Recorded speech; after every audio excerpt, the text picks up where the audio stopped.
Hola profe, espero que se encuentre bien. Le cuento que para la actividad integradora número 2 yo elegí la pregunta número 2. Ahora la voy a leer que dice lo siguiente. ¿Por qué el arameo de Daniel no es una evidencia para una datación tardía del libro? Bueno, para estudiar esto vamos a ver, claro, por qué no es. Entonces, para empezar, me gustaría señalar una particularidad del libro de Daniel, que es que el libro de Daniel es un libro bilingüe, por lo tanto, tiene una sección en arameo y otra sección en hebreo. Comienza con el hebreo en el capítulo 1, versículo 1, y se va a extender hasta el capítulo 2, el versículo 4. Allí en el versículo 4 yo voy a leer el texto donde dice entonces, capítulo 2, versículo 4, entonces hablaron los caldeos al rey en lengua aramea. Allí hay dos puntos y de ahí en adelante se comienza a hablar en arameo. Claro, uno podría pensar, bueno, terminan de hablar los caldeos y se retomaría al hebreo. Pero no es así, sino que se va a extender esta sección aramea hasta el capítulo 7, el versículo 28. Es decir, hasta que termina el capítulo 7. De ahí en adelante, desde el capítulo 8 hasta el capítulo 12, versículo 13 de Daniel, se va a retomar el hebreo. Entonces tenemos, primera parte, hebreo. Segunda parte del capítulo 2, versículo 4, arameo. Y en la tercera parte se retoma el hebreo. Entonces el hebreo crea un marco para la sección aramea. Y es en esta sección donde muchos estudiosos, sobre todo críticos, se van a detener para determinar que el libro de Daniel debe ser datado más tardío, precisamente en el siglo II antes de Cristo. Pero bueno, después tenemos otros estudios más recientes que los va a señalar Merlin Alomia en su artículo La paternidad literaria de Daniel.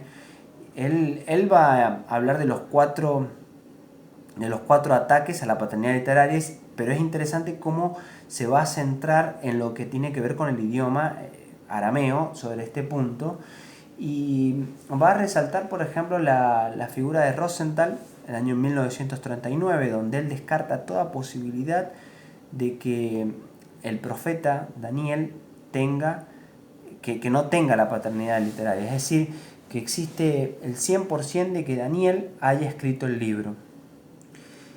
Y después va a hablar de Kitchen, donde él va a estudiar de manera todo lo que es la parte lingüística, va a ver un poco la ortografía, va a ver lo que se respecta a la gramática, también a la fonética del libro de Daniel, del arameo precisamente, y va a llegar a la conclusión de que ese tipo de arameo es un arameo de tipo imperial, precisamente el arameo similar al arameo de Esdras, estamos hablando del siglo V antes de Cristo.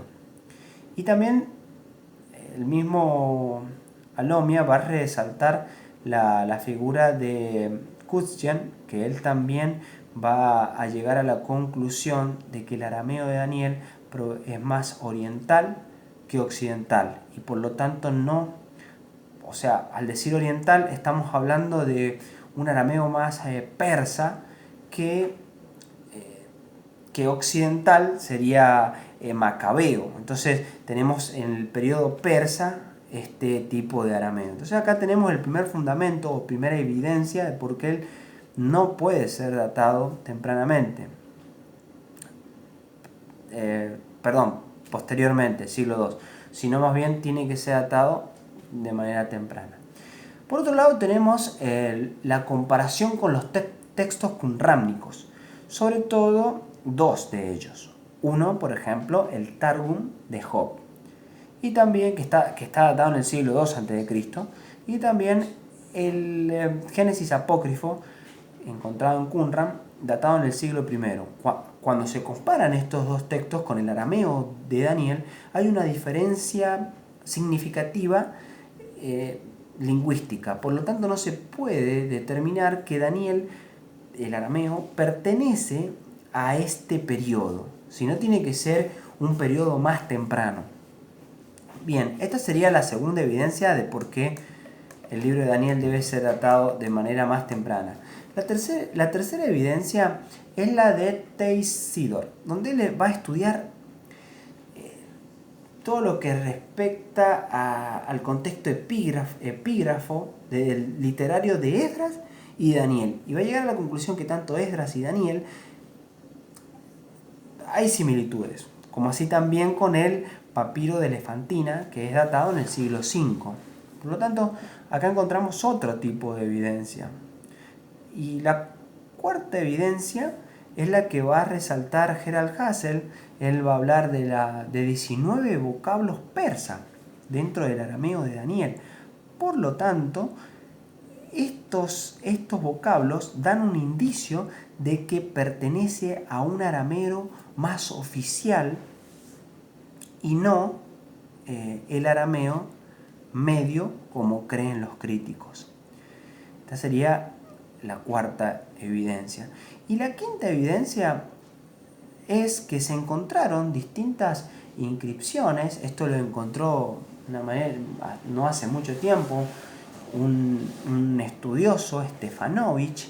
Él va a encontrar estas inscripciones arameas, las va a comparar, va a ver que su morfología, su sintaxis, tanto el lexicográfico que contienen ambas, tanto los escritos de Daniel, los escritos bíblicos de Daniel, como estas inscripciones extrabíblicas.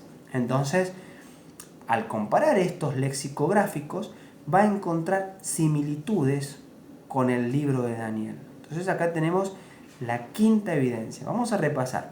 Primero, tenemos el descarte de que el arameo de Daniel sea un arameo de tipo occidental de la época macabaica y más bien un arameo más imperial del tiempo persa. Esta sería la primera, dada más que nada la sostienen dos personas importantes, que una de ellas sería, a ver, acá me voy a fijar porque me olvidé, de Kitchen y Kutscher. Aquí tenemos ellos dos que sostienen esta postura.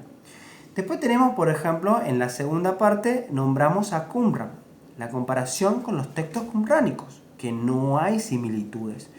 Luego de esto tenemos las similitudes propias del texto, tanto en lo que respecta a la morfología y sintaxis, con Esdras y con el papiro de Elefantina del siglo V.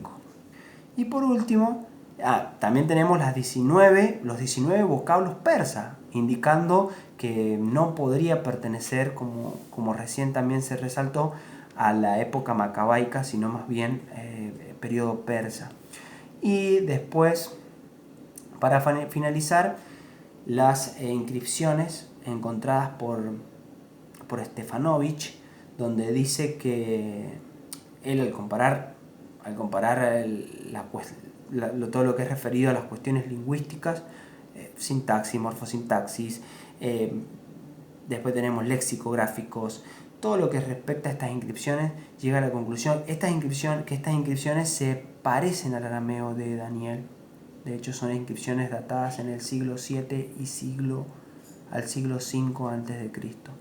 Por lo tanto, podemos llegar a la conclusión que Daniel está bien datado en el siglo VI, como lo conocemos oficialmente, debido a las evidencias que encontramos tanto lingüísticas como bíblicas y como así también no bíblicas. Cabe resaltar que creer que el libro de Daniel ha sido datado más tardío, tiene una datación tardía, es cambiar la paternidad literaria de Daniel. Dejar de creer en eso debido a... Y esto acarrea, tiene muchas consecuencias. ¿Por qué? Porque desprestigiaríamos la inspiración divina debido a que el libro de Daniel sería falso por un escritor falso, y también dejaríamos de lado las profecías de Daniel que van marcando la historia de la humanidad. Pero claramente las evidencias muestran que el libro de Daniel está bien datado en el siglo VI a.C. Bueno, profe, espero haber cumplido con este punto. Deseo bendiciones del Señor para usted y para su familia. Chau, chau.